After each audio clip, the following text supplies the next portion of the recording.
Hey everyone, welcome to Mindful Mornings. My name is David Thomas Scott. Topic for today is forgiveness. As we meditate on that a little bit, let's take a few moments to rest in silence and contemplate the notion of forgiveness as we end our week and start the month of December to round out the year. Join me.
So, what is forgiveness?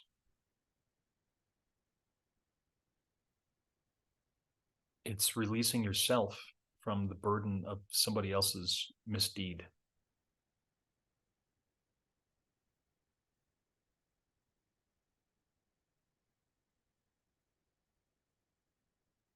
When we hold on to that kind of energy, grinding on it, thinking about how somebody done you wrong,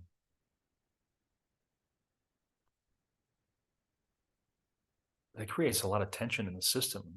That agitation, that anger, that grinding. It's just in your own mind, isn't it?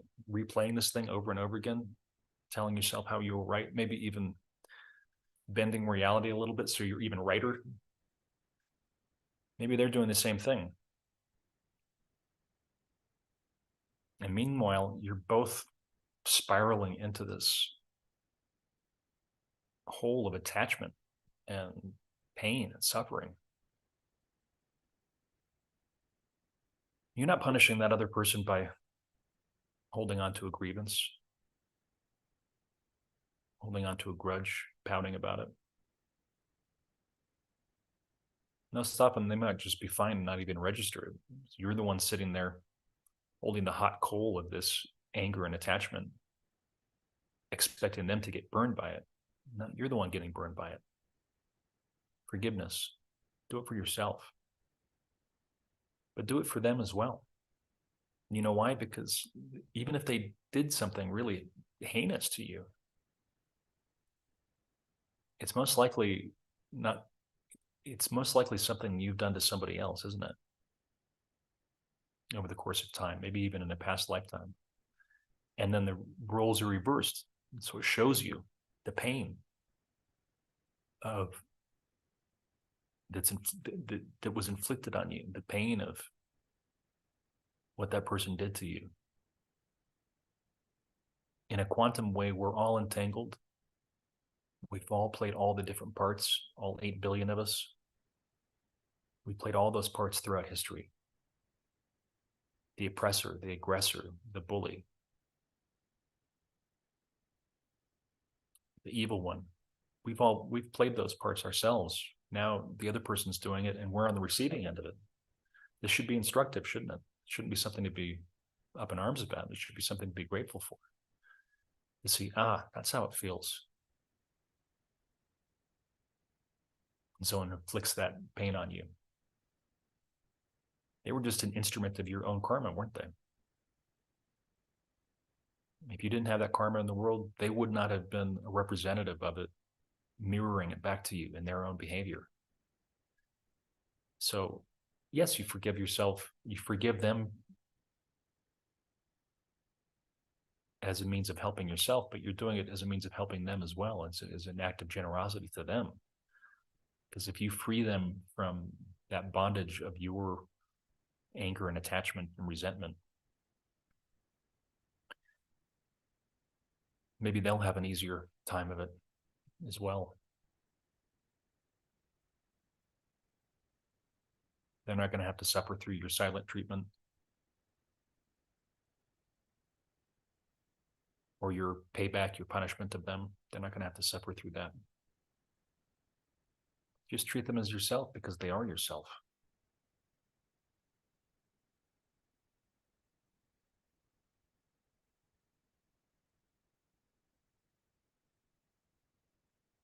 Maybe a friend, dear friend of yours, betrayed you. Started talking smack about you behind your back. You think, oh my gosh, how could my close friend say something like that about me? Is it even true? We almost jump to the conclusion that, it must be true, so that we can have sort of righteous indignation about it. I'm right, they're wrong.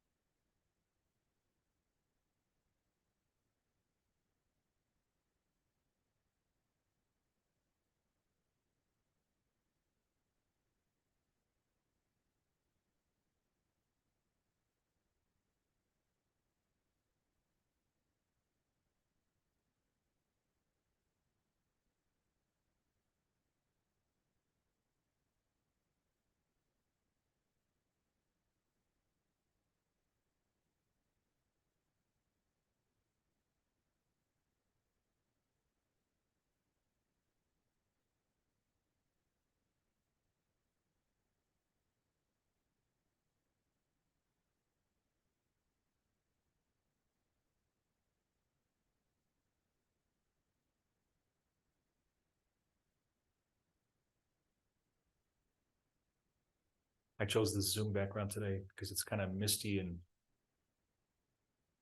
wintry looking. That's how it is where I live. I'm looking out the window, listening to the birds starting to caw. It's early here, early-ish, 7 a.m. First decent dusting of snow for the season. A couple inches, pretty good. If I wake up in the morning thinking about the day before and how that person did me wrong, it might be the first thought in my mind.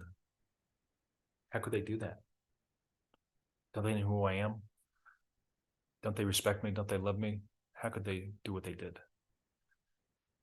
If that's the first thing you think about when you wake up, when your heart is still open, when your mind is still suggestible, when your unconscious is still, the aperture of your unconscious is still open, that's not good walking into your world like that. And I know how that feels. You have a really tough encounter with somebody the day before, for example, and you're like, that was really just so wrong. I can't believe they did that. They're just completely off base. I mean, he attacked me for no reason. Go to sleep thinking about that. Dream about it. Get up thinking about that. That's a tough circumstance. We don't want to start our day like that. We want to start our day fresh, full of optimism, full of openness, full of gratitude. And if you're grinding on something from the day before or from the year before, the lifetime before, you're voluntarily waking up into hell. And maybe that served its purpose for a while in our lives, but now is the time to potentially step out of that and seize our own freedom back. Because that's what happens when you're in that condition, isn't it? You're not free. You know that feeling? You're bound emotionally to this other person. You're dependent on their behavior, on their attitude, on what they say. It's just not a very strong way to live. It's just not,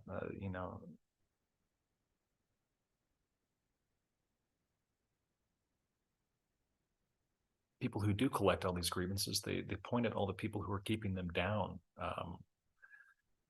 or preventing them from being who they want to be. And, it's time to step out of that. It's time to get over that. Just get over it. No one's telling you how to behave. No one cares what you do in your life. You do you. They might give you some positive resistance, pushing. It's just for you to push back against. You can't lift weights and gain any muscle if you don't have some good resistance force there, right? You're working against gravity. Gravity's there for you to work against, to grow. And so are other people. They're the positive constraints that allow you to figure out how to push your way into the world and create a world for yourself and map it out and define your space and delineate your life. Use it as a positive, constructive force. Don't think that anybody has you under their thumb. If you think they do, they do. If you don't, they don't, right? Even in jail. Oh, the man put me in jail. Now I'm stuck here for 5 years. You're just as free there as you were out in the real world, maybe freer because, you have less to worry about, less responsibility. If your mind is free, if your spirit is free, I don't care where they put you in a hole in some gulag somewhere. You're free.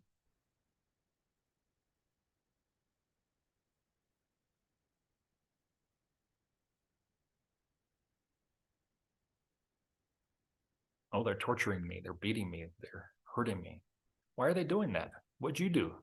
What's your implication in all this? Don't you have anything to do with it? Are you entirely scot-free from this whole operation? Or did you have something to do with it? People talk about police brutality. Oh, the police beat this poor man. Well, in some cases, he's hopped up on some crystal meth. He's, strong-arming a convenience store, robbing them, and then charging at the cops in a drug delirium rage. Oh, look what they did to that poor man. Well, yeah, try not getting hopped up on crystal meth, not knocking over a convenience store, and not charging the cops, and see if that helps.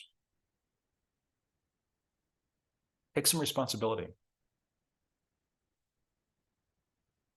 Your own karma brought you into this condition in the first place. You're sitting there in jail. Oh, look what these oppressors did to me. They're putting me in jail, figuratively or literally. But let's say you're in a real jail. I've been framed, see? You screws let me out of here. I've been framed. Tell it to the judge. That's what they do in the old movies, right? You can even work up a whole imaginary parallel universe in which you didn't do anything wrong. It was that other guy that did it. It's my cousin, Larry. Looks just like me. I didn't do anything. I didn't do it. And you tell yourself that a million times, maybe you start believing it. And then, 20 years later, when they let you out of the joint, you finally go, yeah, I did it. I done it. You got me. But I'm free now. even if you got wrapped up in something that wasn't precisely your fault in that moment, it's because you're running with the wrong crowd. It's because you're on about the wrong things. It's because you're misbehaving that you even got in a condition to be framed by that evil ex-friend of yours uh, who set you up. It's Bobby's fault. Bobby did it. Yeah, well, Bobby's just an echo of yourself, isn't he? He's just a reflection of yourself. You found yourself in the wrong place in the wrong time. Well, don't go to that place then. Don't go there at that time. Just see if that helps.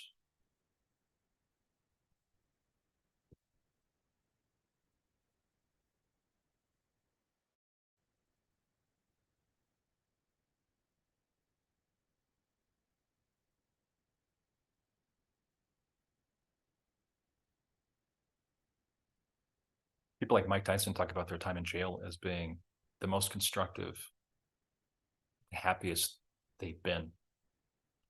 And you go, wow, it seems like that would be the opposite.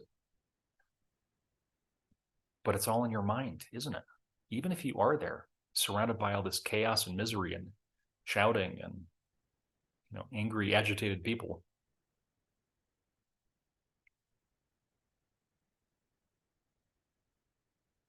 If you wake up hopeful, if you wake up with an intentional sense of gratitude, pray.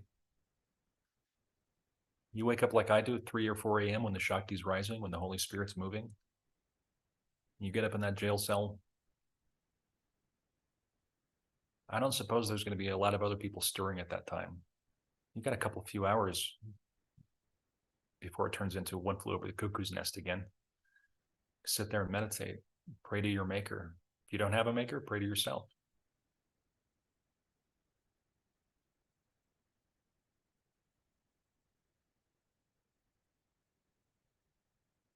Meditate on the life that you want. Don't pray for what you don't want. Don't grind on grievances. Don't go around collecting them, allowing them to turn into disease in the body and discomfort in the emotions.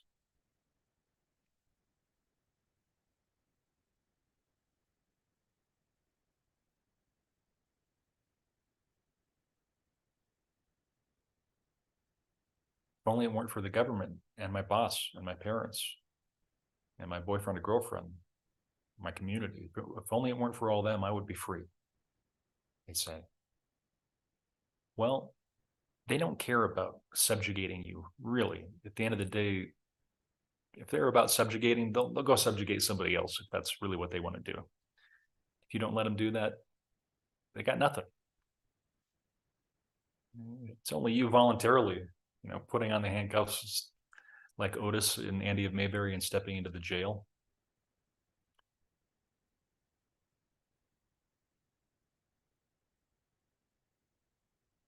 And paradoxically,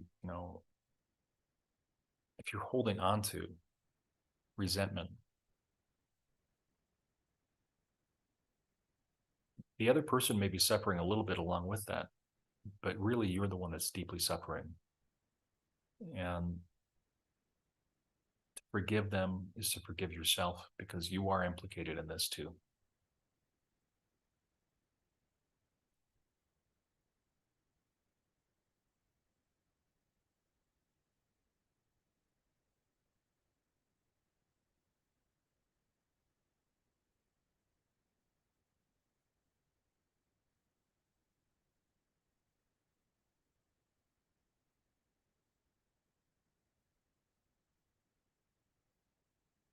Holidays are coming up now. It's December 1st, where I'm at. If you watch this later, maybe the date will be different. But that's what we're confronting, the holiday season. This is a time of relentless strife and struggle for a lot of people because, and there's a lot of suicides at this time of year, isn't there? Because there's feelings of loneliness that come up for some people. There's those old axes they've been grinding with family members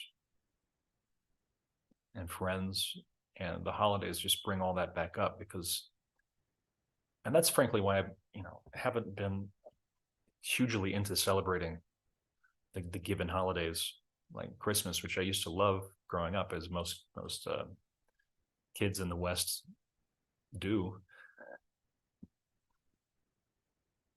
I just didn't like all the rules about it. I don't like to be a puppet of humans. I like to be a puppet of God. So when people start making me a puppet, I don't like it very much. Okay, you've got to have a gift. It's very, very thoughtful. It's got to be the right price, not too expensive, not too cheap. It's got to be wrapped with thoughtful wrapping paper in the right way. There's multiple presents. There's a certain order that you give them out. You have to say the story of how the present came about and how much you wish that the person will enjoy it. You've got to give them a card first. Give them the card, open the card, look at it, read it. Then it was, oh, that's really, really sweet. Thank you so much. Oh, you're welcome. And here's your first present. It's just like so like the strictures are too much. And then there's the attachment that comes with the presents. Most often the presents suck. And you go, oh, God, it's, some sort of ugly sweater or something. And you're like, I'm never going to wear this. You must not know me at all to buy me a sweater like that. That is really hideous. But then you got to like keep it in your closet and look at it all the time. And it reminds you of that person. And every time you see the present, it reminds you of the person. You're thinking of the person. And that's kind of attachment that I don't really care for either. And then you got to wear it, wear grandma's sweater when you go see her next time. That one she got you for Christmas last year, you got to wear that sweater in front of her so that she knows that you're her little puppet. Nope. Not me.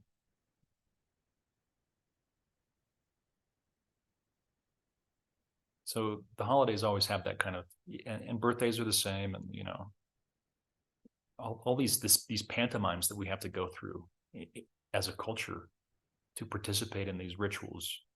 I suppose there's a beauty about that. And, historically, that's wonderful. For me, on a personal level, I'm not for it. Wherever I go, I need to be free. I can pop in and pop out on my own and not have to go in and march into this rigorous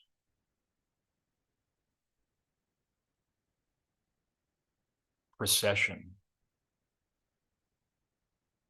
this stage play that somebody else wrote.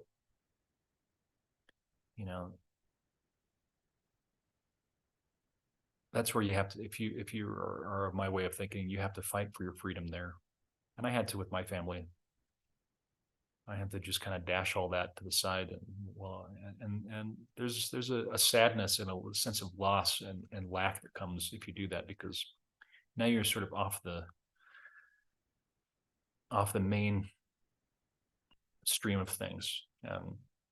You've got to make your own way, and in many ways it's harder, much more of a challenge than it is just conforming and doing what everybody expects you to do. But for me, it's the only way to live. So I'm not prescribing that for you or for anyone, but I am saying that if you sympathize with that way of thinking, and if you feel like you're in bondage and you want to break free, that's the opportunity to start with forgiveness.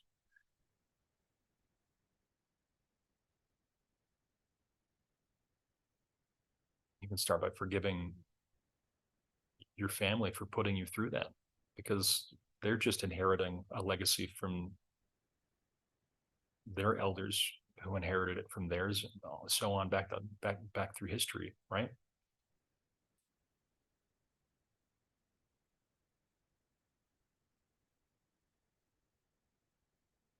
People are resentful to their parents for handing down a sense of guilt or responsibility or shame, or again, very set prescribed ways of being.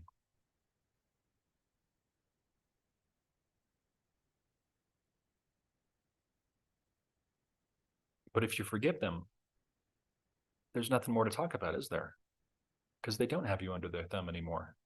You kindly step out from under the thumb, place the thumb back where it's started from, and go about your business.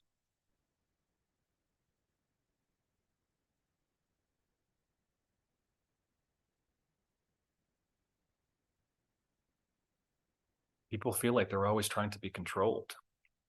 The advertisers are trying to control me. The government's trying to control me. They're not really trying to control you. They don't care about it. You know, if it's an advertiser, maybe they're just trying to serve their client and sell some stuff. They don't want to control you just for the sake of, making you do stuff in a certain way. If you don't engage, where's the control? In your own heart, in God. That's the only system of control that really matters at the end of the day and the beginning of the day. And every time in between.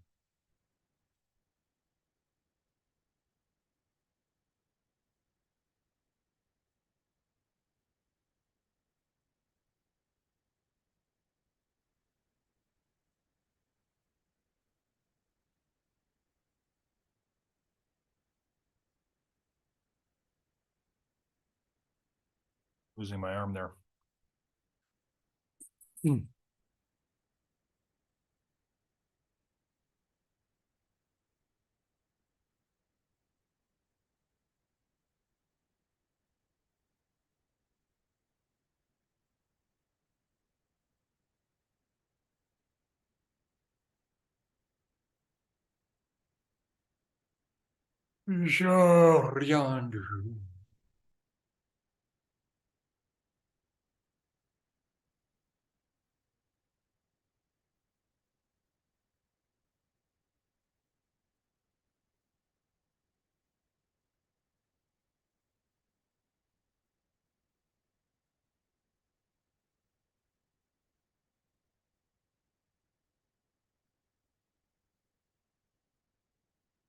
And there's the other side of forgiveness, which is, hey man, hey lady, I'm really sorry for what I did. I hope you'll forgive me. It was really rotten. I had no right to do that. I respect you. I love you. And I didn't show it in that moment. And I'm really sorry about that.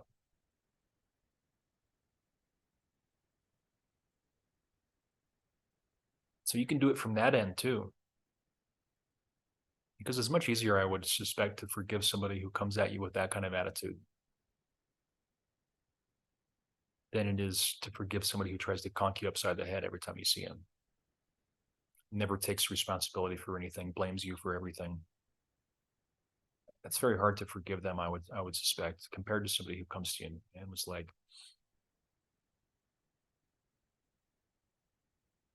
with an open heart, apologizes for their mistreatment of you.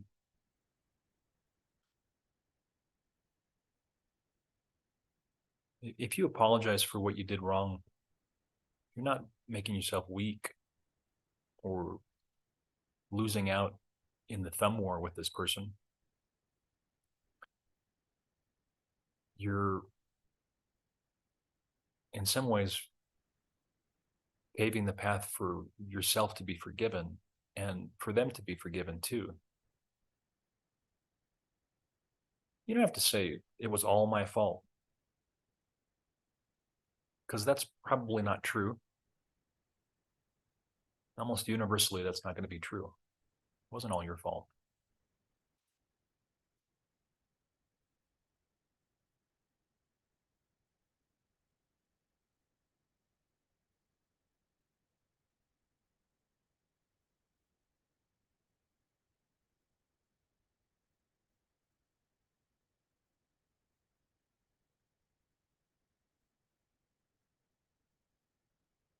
Your heart is all knotted up in resentment and anger about something.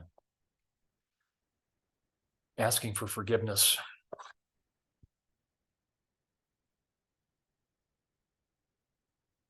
is a way to loosen that attachment a little bit open the channel between your two hearts, you and the other person. And if you create an opening there with confidence, with sincerity, with authenticity, and say, hey, I'm really sorry, they might do the same thing. They'll be like, yeah, I appreciate that, but I'm sorry too. And it was kind of both our fault. And then there's this simpatico spirit that opens up. It's a communion that can happen that is actually more powerful than even the state before this disagreement came about or this ill treatment came about. It's like yoga where you go into these really harsh, torturous poses.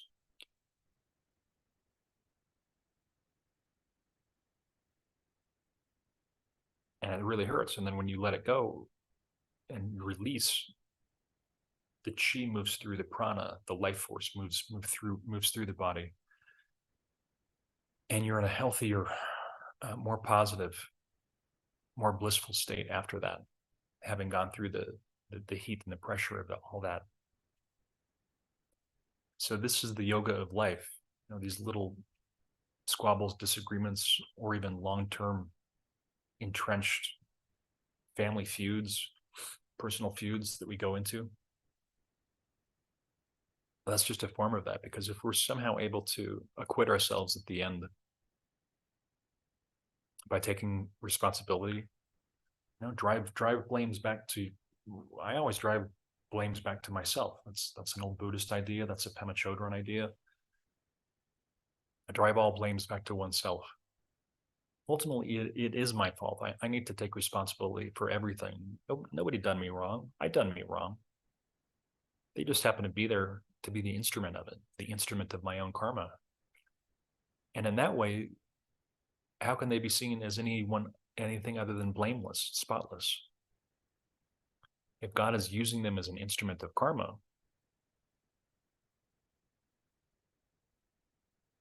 that's not really their fault anyway, is it? No matter how dastardly the deed they did.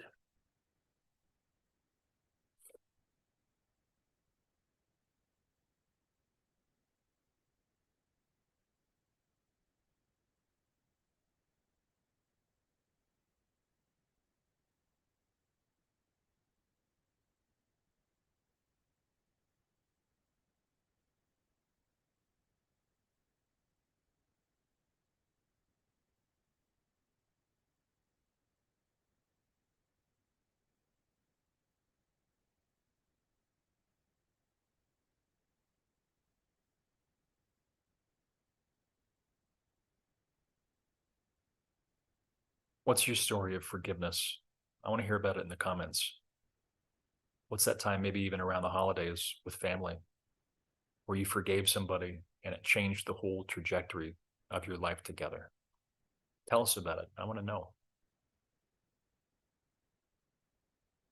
What is forgiveness to you?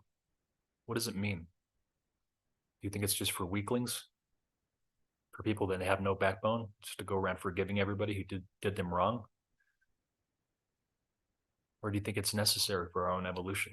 What do you think? What do you think forgiveness is? Let us know.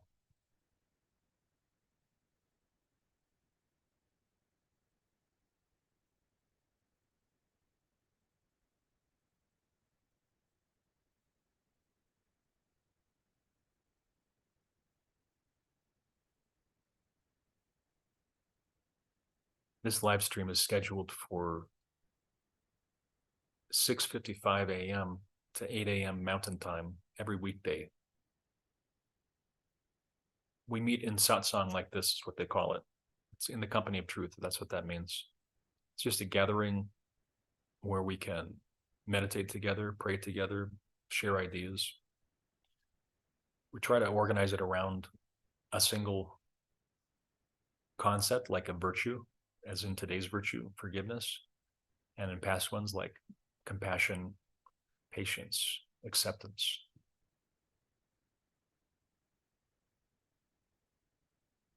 And we invite you to sit in on the live stream we're recording this on Zoom. You can actually participate in the conversation live and write comments. So look for the link in the description to do that. And you can also just watch on YouTube. It's live streamed every day at that time, every weekday. Be sure to drop a comment, a like. If you enjoy what we're doing, subscribe and try to join us. Good excuse to get up early in the morning, rise with the sun, start your day off on a good note, in communion with people who might share your values. Feel free to pop by. Love to see you.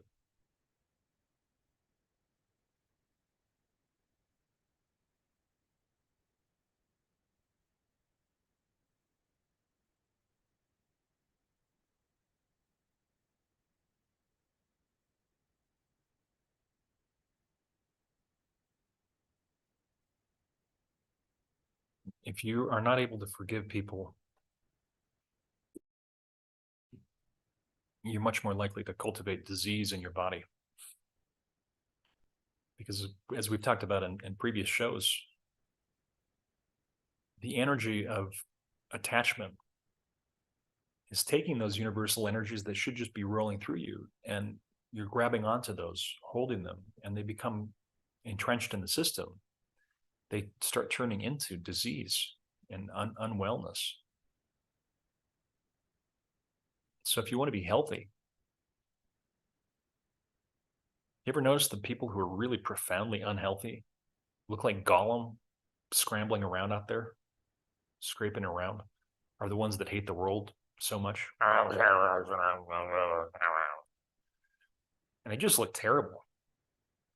It's really unhealthy, dying early. Maybe they're smoking a lot, drinking a lot, doing other drugs, misbehaving. But they think it's the world that has an issue, that it's the world's fault. It's not their fault for hobbling around like Richard III all the time. It's the world's fault. No. Forgiving the world is a great way to take personal responsibility too, because it's not really, at the end of the day, it's not just the world's fault. It's no one's fault. It's the flow of life. It's the divine. This is how we roll. It's not up to me to figure out whether it's right or wrong or good or bad. It's up to me to understand the perfection in everything that is.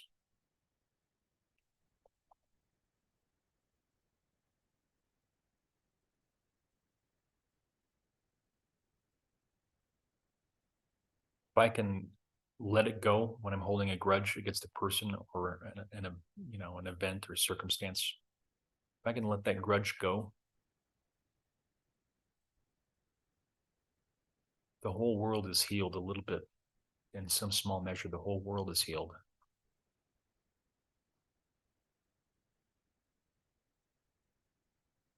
Because I'm not going to be going out into the world every day in this pugilistic haze that I need to go fight everybody. Fight for my rights. Fight. I don't need to fight. The only fight is internal. The only fight is inside. Fighting with your own sins. Fighting with your own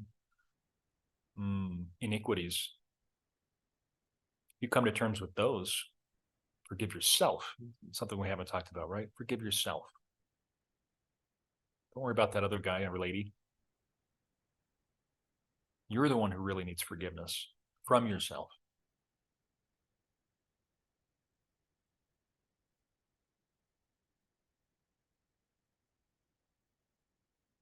That's maybe the hardest of all, isn't it?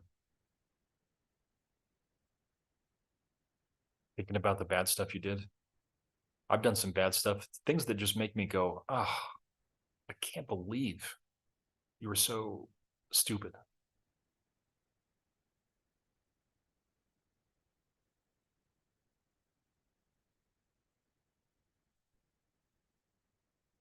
One jumps to mind. I used to wait tables at a place called The Palm, high-end restaurant, surf and turf, an expensive kind of lobster and steak joint.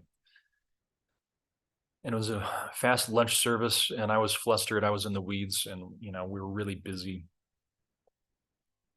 And we had a crab cake dish, 3 crab cakes, really beautifully.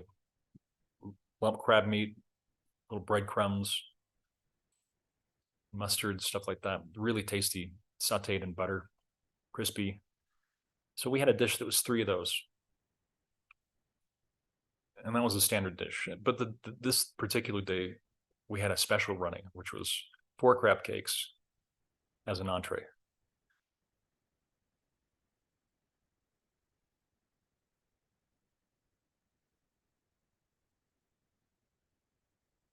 So these 2 ladies were there. They ordered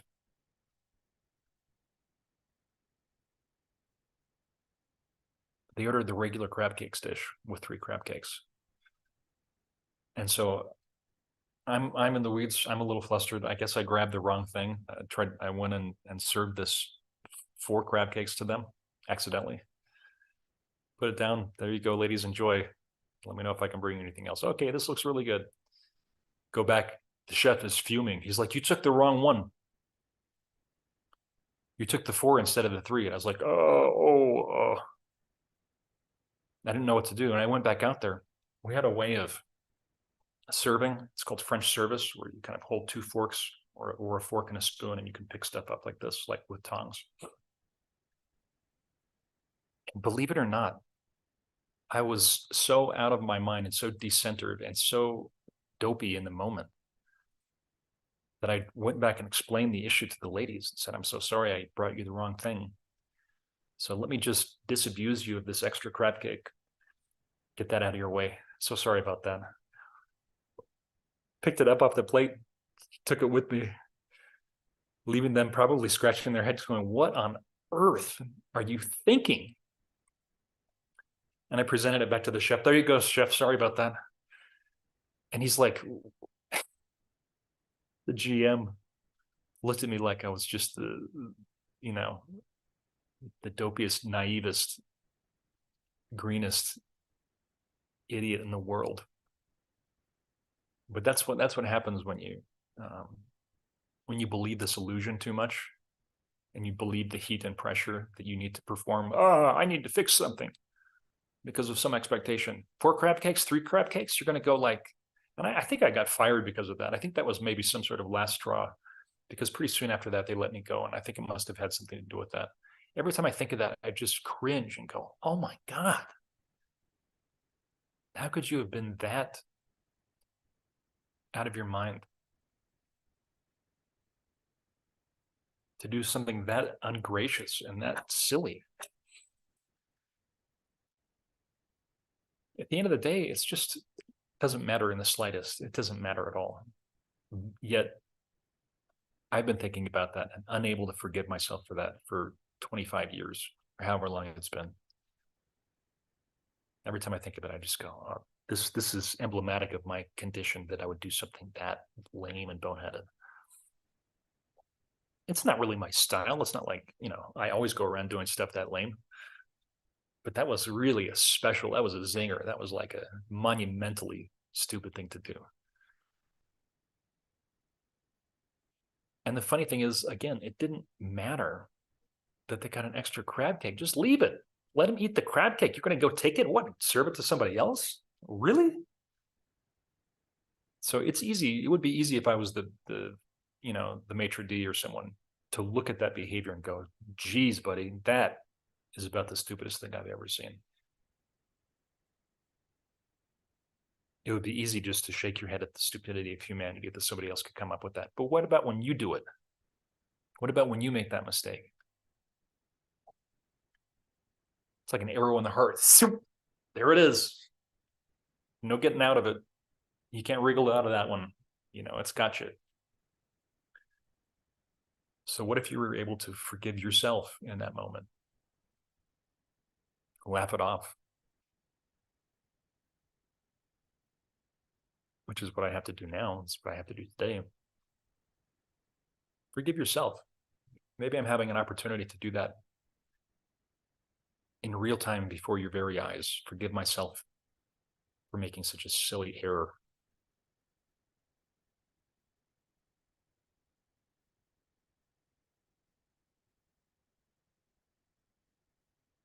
Thank you for being my therapist today and allowing me to do that. Maybe you have one like that. Maybe you have one that's a lot worse than that. Kill a guy?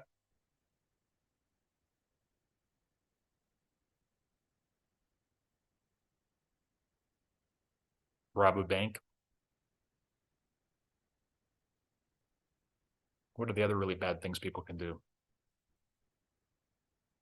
Killing, stealing, those are pretty much the worst. Did you ever do something like that? Maybe you never got caught. Maybe you just hurt somebody real bad. Maybe you stole their girlfriend, stole their significant other. Maybe you're a home wrecker. You didn't do it on purpose, but it happened.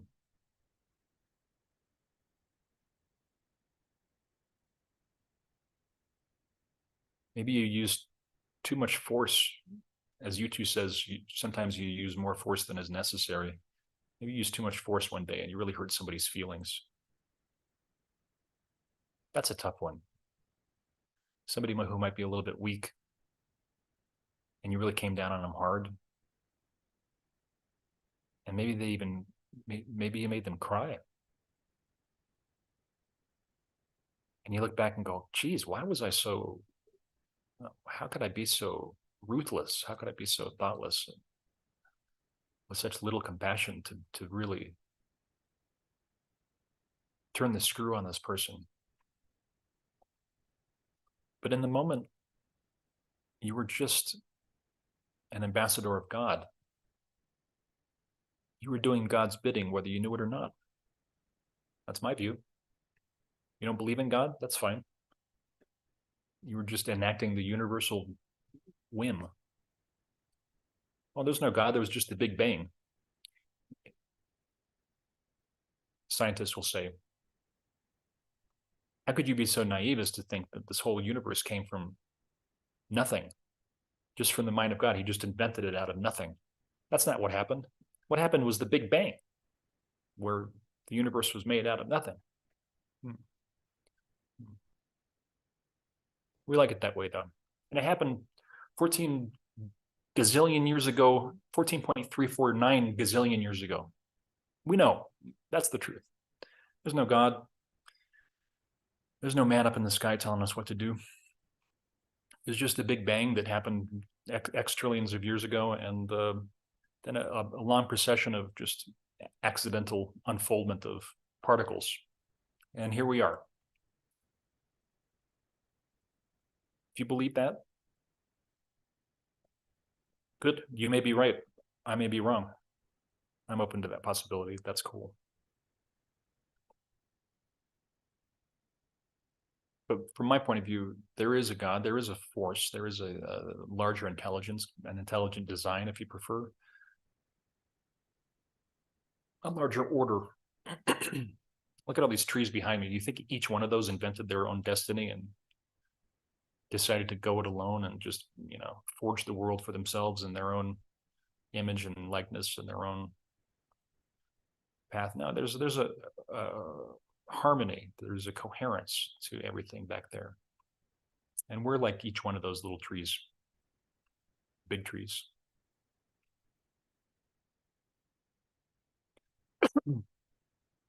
Just enacting the will that was given to us in some ways. I guess the trick is to my way of thinking, the trick is to attain freedom within those rules, within that larger coherence.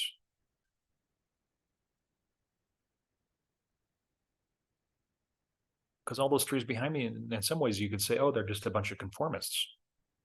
They're all growing about the same height. They're all the same color. They all just stand there. They don't do anything.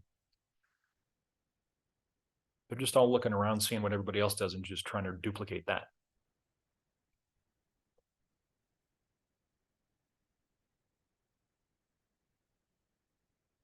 Humans have a little bit of a different destiny, though. We've got some mobility. We can leave that situation if we want to. We can pull up stakes and go park it somewhere else if we want, or just live like a gypsy, like I have much of my life. Traveling, going where the divine